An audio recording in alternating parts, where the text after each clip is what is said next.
नमस्कार, आप देख रहे हैं IBC 24। मैं हूं आपके साथ विजय कुमार पंड्या। छत्तीसगढ़ की खबरों में आप सभी का स्वागत है। नगरीय प्रशासन मंत्री शिव डहरिया ने छत्तीसगढ़ के बलरामपुर में हुई गैंगरेप की घटना को छोटा बताया है। दरअसल मंत्री शिव डहरिया आज हाथरस के मुद्दे पर कांग्रेस SC विभाग के प्रदर्शन कार्यक्रमों की रूपरेखा पर प्रेस कॉन्फ्रेंस ले रहे थे। इसी दौरान उनसे बलरामपुर में हुई घटना को लेकर सवाल किया गया तो उन्होंने यूपी के हाथरस रेप कांड के सामने यहां की घटना को छोटा कह दिया। हालांकि बाद में सुधार करते हुए उन्होंने ये कहा कि रेप की सभी घटनाएं निंदनीय हैं। इस तरह की कोई घटना छोटी बड़ी नहीं होती, लेकिन भाजपा ने उस मुद्दे पर कांग्रेस को घेरते हुए कहा कि मंत्री के बयान से स्पष्ट हो गया है कि सरकार प्रदेश को किस ओर ले जाना चाह रही है। नेता प्रतिपक्ष धर्मलाल कौशिक और पार्टी के प्रदेश अध्यक्ष विष्णुदेव साय ने कहा है कि हाथरस की तरह राहुल और प्रियंका गांधी को छत्तीसगढ़ के लिए भाजपा न्योता दे रही है। आपको बता दें कि बलरामपुर जिले के वाड्रफनगर इलाके में 14 साल की नाबालिग लड़की के साथ 29 सितंबर को दो दोस्तों ने मिलकर गैंगरेप किया। घर में पुताई करने के लिए जंगल की मिट्टी लाने गई थी लड़की। उस लड़की को नशीली दवा खिलाकर आरोपी जयप्रकाश अगरिया ने मारपीट करते हुए बलात्कार किया और इस दौरान उसका दोस्त घनश्याम गौड़ घर के बाहर पहरा देता रहा। नशीली दवा का असर खत्म होने के बाद लड़की अपने घर पहुंची और परिजनों के साथ थाने पहुंचकर इस पूरे मामले की रिपोर्ट दर्ज कराई। पुलिस ने एक दिन पहले ही इस मामले में दोनों आरोपियों को गिरफ्तार किया है।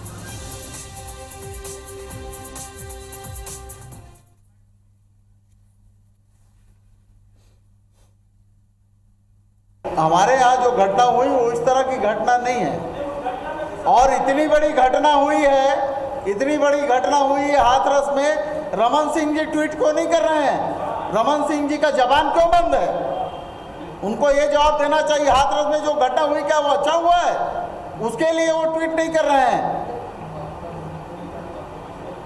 और एक छोटी घटना कोई हो गई बलरामपुर में, यहाँ छत्तीसगढ़ में, वो सिर्फ छत्तीसगढ़ सरकार की आलोचना के अलावा दूसरा कोई काम नहीं कर रहे हैं। मैं इस घटना के भर्त्सना करता हूँ, निंदा करता हूँ और मंत्री जी ने इसको यदि छोटा घटना मान रहे तो प्रदेश को किस ओर ले जाना चाहते हैं ये सरकार, ये आपको विचार करना पड़ेगा कि रेप जैसे मामला के यदि मंत्री जवाबदार है और वो बोले कि छोटी घटना है तो और क्या चाहते हैं आगे। चलिए, अब इस पर बयानबाजी शुरू हो गई है। मंत्री जी का एक बयान सामने आया, उन्होंने कह दिया ये एक छोटी सी घटना है। सवाल ये है कि क्या इस तरह की घटनाएं छोटी और बड़ी होती हैं? क्या इसका आकलन करना सही है? धनंजय सिंह ठाकुर कांग्रेस नेता हमारे साथ जुड़ रहे हैं। स्वागत है धनंजय जी आपका। और श्रीचंद सुंदरानी जी नेता है बीजेपी के, पूर्व विधायक है, वो भी हमारे साथ। धनंजय जी, आप मंत्री जी के इस बयान का कितना समर्थन करते हैं, जरा ये बता दीजिए। बयान नहीं दिया है जिसकी निंदा की जाए। मंत्री ने कहा कि हाथरस की जो घटना हुई है, हाँ, जहाँ पे पूरी बर्बरता नजर आई है, किस प्रकार से पीड़ित को न्याय देने के बजाय पूरी योगी की सरकार और भारतीय जनता पार्टी पूरे प्रकरण को दबाने में लगी रही है और आधी रात को उस परिवार को अपनी बेटी के चेहरे देखने देगी और किस प्रकार से उनका दाह संस्कार जैसे कार्यक्रम को भी पुलिस अपने हिसाब से की है। ठाकुर साहब, उस विषय को लेकर मंत्री जी ने कहा पता है? हेलो, मैं ये पूछ रहा हूँ आपसे, क्या आपको बलरामपुर की घटना के बारे में जानकारी है? निश्चित तौर पर बलरामपुर घटना के बारे में पूरी जानकारी तो है। क्या आपके पास, क्या कांग्रेस के पास कोई पैरामीटर है जो घटनाओं का आकलन कर रही है? कोई कौन सा थर्मामीटर है कि ये ज्यादा बड़ी घटना है, ये छोटी घटना है? कहीं किसी ने कोई घटना को छोटी बड़ी नहीं कहा है। दोनों आपके मंत्री जी ने कहा, बयान है हमारे पास, सुनवा दूंगा मैं आपको एक बार फिर।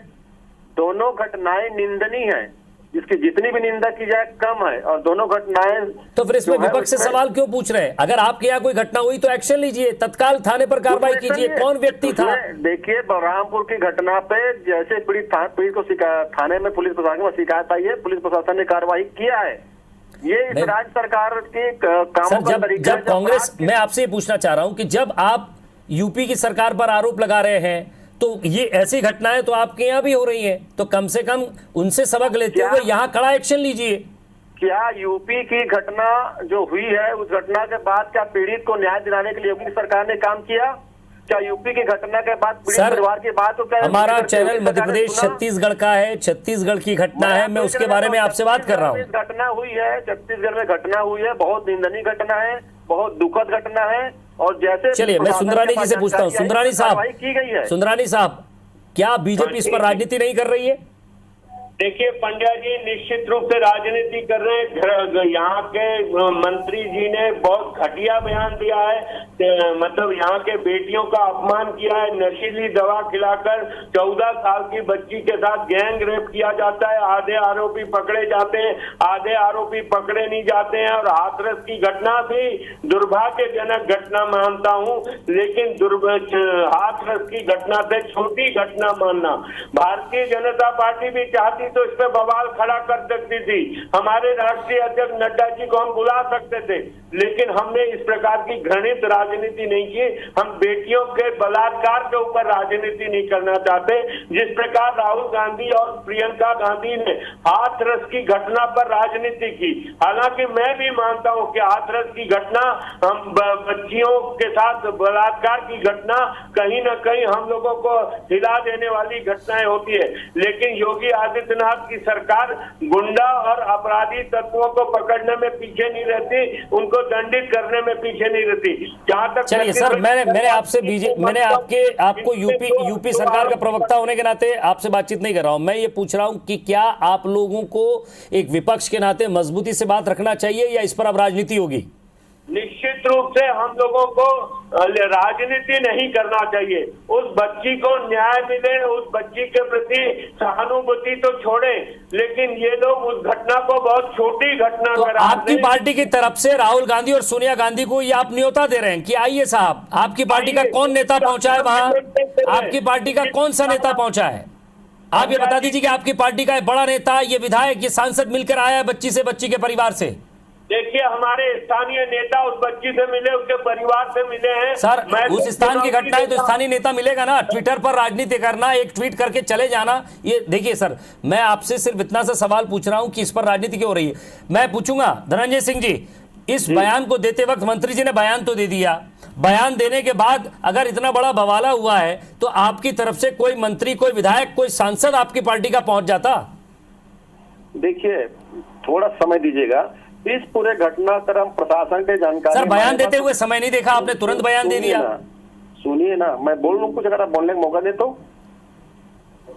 देखिए, जो बलरामपुर घटना हुई है निश्चित तौर पर निंदनीय घटना है। उस घटना की शिकायत आने के तत्काल बाद प्रशासन ने कार्रवाई किया है।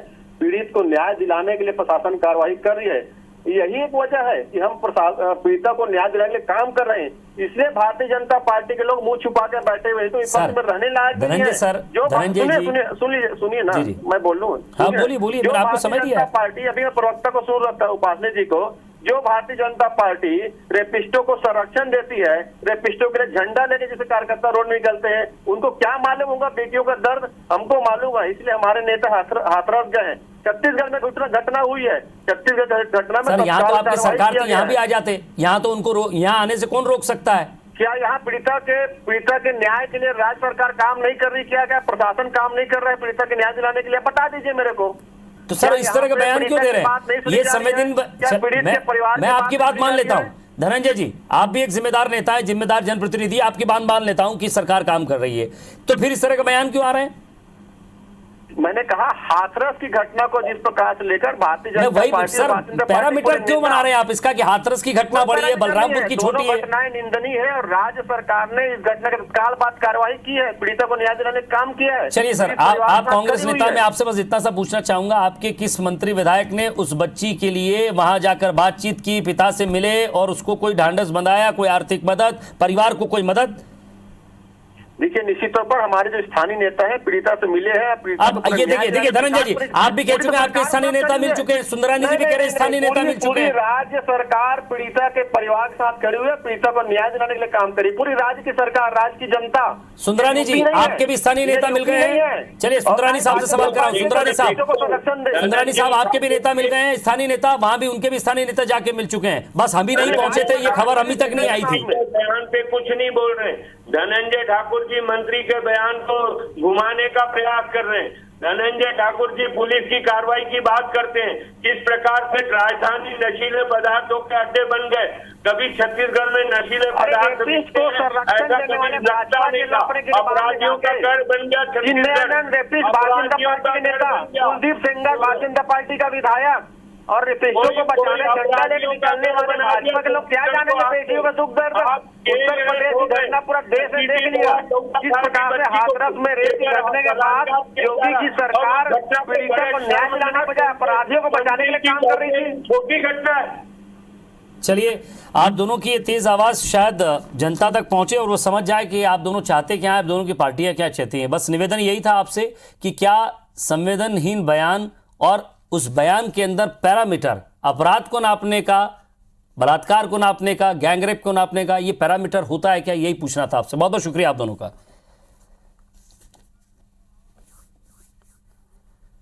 और इधर मरवाई उपचुनाव के लिए प्रत्याशी चयन की खातिर आज प्रदेश भाजपा चुनाव समिति की बैठक हुई है। करीब 2 घंटे से ज्यादा देर तक चली इस बैठक में आधा दर्जन से ज्यादा दावेदारों के नामों पर चर्चा हुई है। आखिर में 4 दावेदारों के नामों का पैनल तैयार किया गया है, जिसे केंद्रीय भाजपा चुनाव समिति को भेज दिया जाएगा।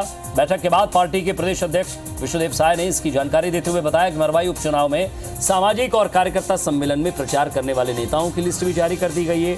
पूर्व मुख्यमंत्री रमन सिंह, प्रदेश अध्यक्ष विष्णुदेव साय, नेता प्रतिपक्ष धर्मलाल कौशिक, मरवाई चुनाव प्रभारी अमर अग्रवाल, नंद कुमार साय, राम विचार नेता विक्रम उसेंडी, सांसद संतोष पांडे समेत 7 सांसद प्रचार के लिए जाएंगे। 4 नाम का पैनल तैयार हुआ है और इसको केंद्रीय चुनाव समिति को भेजेंगे और केंद्रीय चुनाव समिति मरवाही विधानसभा उपचुनाव का प्रत्याशी तय करेगा। और अभी लगातार वहाँ कार्यक्रम होगा, विधानसभा सम्मेलन होगा, कार्यकर्ता सम्मेलन होगा, सामाजिक सम्मेलन होगा, जिसमें हमारे वरिष्ठ जन सभी जाएंगे।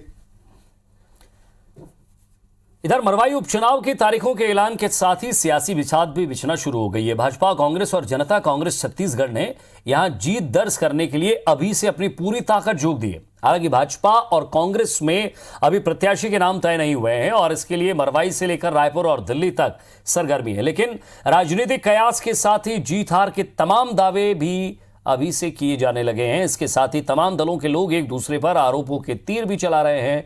इधर प्रदेश के मंत्री कवासी लखमा ने कहा कि जंतर मंतर से वोट नहीं मिलता है, काम से वोट मिलता है। अमित जोगी ने अपने परिवार के साथ गौरेला स्थित निवास में पार्टी के कार्यकर्ताओं और पदाधिकारियों की बैठक ली। मरवाई उपचुनाव का संचालन नए घर से होगा। जंतर मंतर करने से क्या जरूरत है? जंतर मंतर करने से वोट मिलता है। जंतर मंतर का कांग्रेस पार्टी कभी वो करेगी। मरवाही की जनता किसी भी प्रकार का भावनात्मक जो छलावा उनके साथ हो रहा है उसको बिल्कुल भी स्वीकार नहीं करेगी। लोग कोशिश कर रहे हैं, इस बार विकास की जीत होगी और हमारे माननीय मुख्यमंत्री भूपेश बघेल जी के नेतृत्व में जो सरकार काम कर रही है उसमें हम लोग निस्संदेह मरवाही में जीतेंगे। चुनाव का जीते के पूरा तैयारी लगभग कर चुके हैं। प्रत्याशी भी कुछ दिन के बाद में घोषित हो जाए, जितना आमंत्रित करे जाए, सब पदाधिकारी कार्यकर्ता जनप्रतिनिधि जाए वहां पर, और निश्चित रूप से मरवाही चुनाव में भारतीय जनता पार्टी ला जीत मिली। सत्ता है उनके पास, संसाधन है, मेरे पास मेरे पिताजी और मेरी माँ का आशीर्वाद और इससे बड़ी चिंता। और इधर नक्सल मोर्चे को लेकर छत्तीसगढ़ में जमकर सियासत हो रही है। पूर्व सीएम रमन सिंह ने राज्यपाल को पत्र लिखने के बाद कांग्रेस ने इधर पलटवार करते हुए रमन शासनकाल के दौरान नक्सल घटनाओं के आंकड़े जारी किए। शैलेश नितिन त्रिवेदी ने कहा है कि रमन शासनकाल के 14 सालों में 1099 जवान शहीद हुए और 1442 आम नागरिकों की मौत हुई। कांग्रेस ने अपनी सरकार के आंकड़े भी जारी किए, जिसमें 2 साल में 53 जवान शहीद हुए और 85 आमजनों की मौत हुई। कांग्रेस का कहना है कि सरकार बनने के बाद बस्तर में स्थितियों का बेहतर होना रमन सिंह से बर्दाश्त नहीं हो रहा है। 15 साल में बनी परिस्थितियों के लिए रमन सिंह प्रदेश में माफी मांगे। आपको बता दें कि रमन सिंह ने राज्यपाल को पत्र लिखते हुए राज्य सरकार पर गंभीर होने का आरोप लगाया था कि गंभीर नहीं है।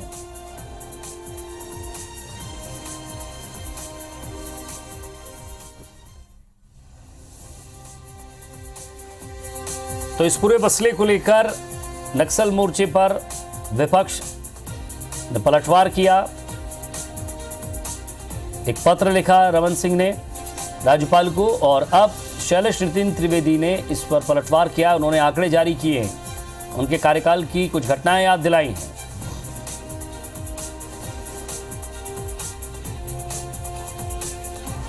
तो शैलेश नितिन त्रिवेदी ने कहा है कि रमन शासन काल के 14 सालों में 1099 जवान शहीद हुए हैं और 1442 आम नागरिकों की मौत हुई है। यह आंकड़ा पेश किया उन्होंने।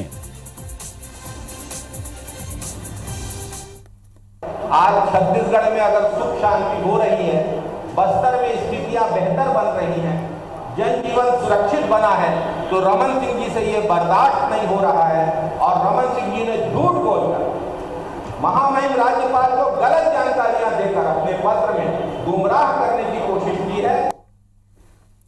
और छत्तीसगढ़ में सहायक प्राध्यापकों की भर्ती के लिए परीक्षा की तारीख घोषित हो गई है। ये परीक्षाएं 5 नवंबर से 8 नवंबर तक होंगी। छत्तीसगढ़ लोक सेवा आयोग की ओर से होने वाली इन परीक्षा के जरिए उच्च शिक्षा विभाग में 1384 पदों पर भर्ती की जाएगी।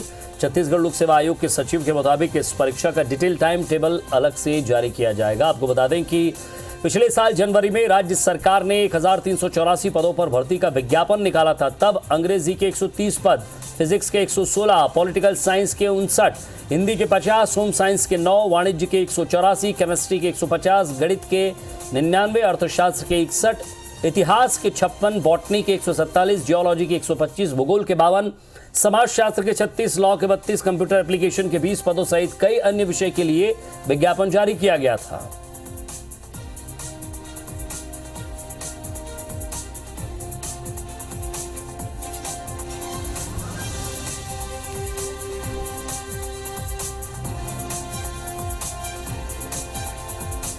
और अब बात करेंगे IBC 24 की उस मुहिम की जो मुहिम नशे के खिलाफ छिड़ रखी है।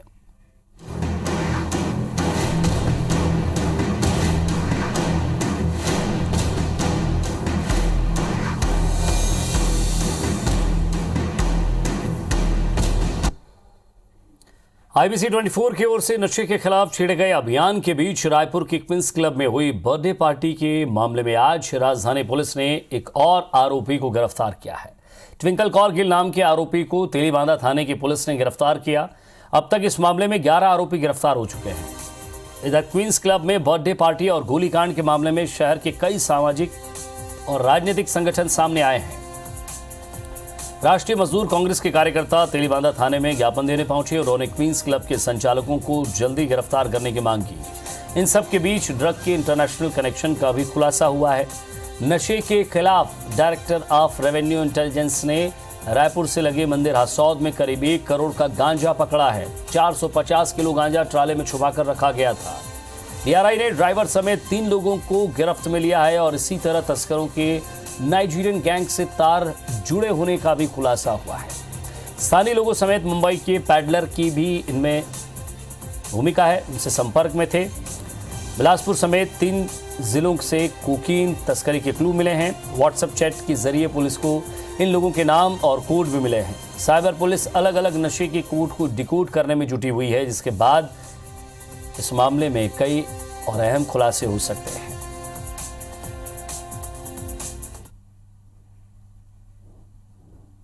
SSP सर के निर्देश पे सभी थाना क्षेत्रों में ऐसे सभी लोगों को चिन्हांकित करने का प्रयास किया जा रहा है जो कि नशे या उससे रिलेटेड कारोबार में लिप्त है। इसी कड़ी में मौदापारा थाने की टीम ने लगभग 1500 टैबलेट के साथ शेख साहिल नाम के एक व्यक्ति को गिरफ्तार किया है, जो कि वो ऐसे टैबलेट को लेकर मतलब विक्रय कर रहा था, जो कि NDPS एक्ट के तहत प्रतिबंधित है और उस पर NDPS एक्ट के तहत कार्रवाई की गई है। नशे के खिलाफ जो लगातार अभियान चल रहा है उसमें भी आज तेलीबांधा थाना क्षेत्र में मरीन ड्राइव के पास से एक संजय नाम के व्यक्ति जो खमतराई का रहने वाला है, इसके अलावा एक अन्य व्यक्ति जो उसके साथ बिक्री का कार्य करता है, दोनों के खिलाफ आज NDPS एक्ट के तहत कार्रवाई की गई है। नशीली गोलियां ये बेच रहे थे, साथ ही किसी ग्राहक का इंतजार भी कर रहे थे। इसी दौरान आज तेलीबांधा पुलिस के द्वारा उसको पकड़ा गया।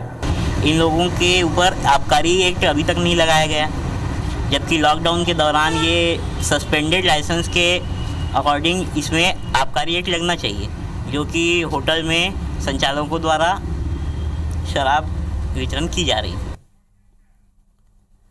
रायपुर के उरला औद्योगिक क्षेत्र के लोगों के लिए श्री बजरंग पावर एंड इस्पात लिमिटेड ने सर्व सुविधा युक्त एम्बुलेंस और अत्याधुनिक फायर ब्रिगेड की सौगात दी है।